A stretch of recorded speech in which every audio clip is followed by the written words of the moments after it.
বিএনপির গুলশান কার্যালয়ে বেগম খালেদা জিয়ার স্মরণে অনুষ্ঠিত হয় দোয়া মাহফিল। বেগম জিয়ার প্রতি শ্রদ্ধা জানিয়ে গুলশান কার্যালয়ে রাখা শোক বইয়ে স্বাক্ষর করেন দেশের বিভিন্ন রাজনৈতিক ব্যক্তিবর্গ, বিশিষ্টজন, ব্যবসায়ী নেতা এবং ঢাকায় নিযুক্ত বিভিন্ন দেশের কূটনীতিক। শোক বইতে স্বাক্ষর করেন ব্যক্তি ও প্রতিষ্ঠানের প্রতিনিধিরাও। বেগম জিয়ার শোক বইতে স্বাক্ষর করতে এসে অনেকে আবেগাপ্লুত হয়ে পড়েন। তৃতীয় দিনের মতো বেগম জিয়ার প্রতি শ্রদ্ধা জানিয়ে শোক বইয়ে স্বাক্ষর করতে এসে সাবেক প্রধানমন্ত্রী বেগম খালেদা জিয়ার সাথে নিজেদের বাস্তব অভিজ্ঞতার কথা জানান তারা। বলেন, বেগম খালেদা জিয়া ছিলেন ধৈর্যশীল, ব্যতিক্রমী একজন রাষ্ট্রনায়ক।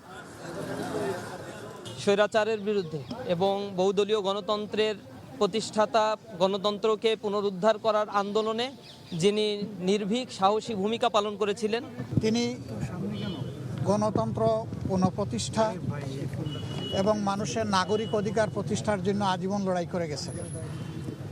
সেই লড়াই করতে করতে তার শেষ জীবনটা অত্যন্ত বেদনাদায়কভাবে জেলেও একাকিত্বে কেটেছে। এই সময় যারা দেশ শাসন করেছেন তারা তার সাথে অমানবিক আচরণ করেছেন। মহান রাব্বুল আলামিনের দরবারে দোয়া করি আল্লাহ তার বান্দির উপরে রহম করুন এবং জান্নাতের সর্বোচ্চ দরজা তাকে দান করুন।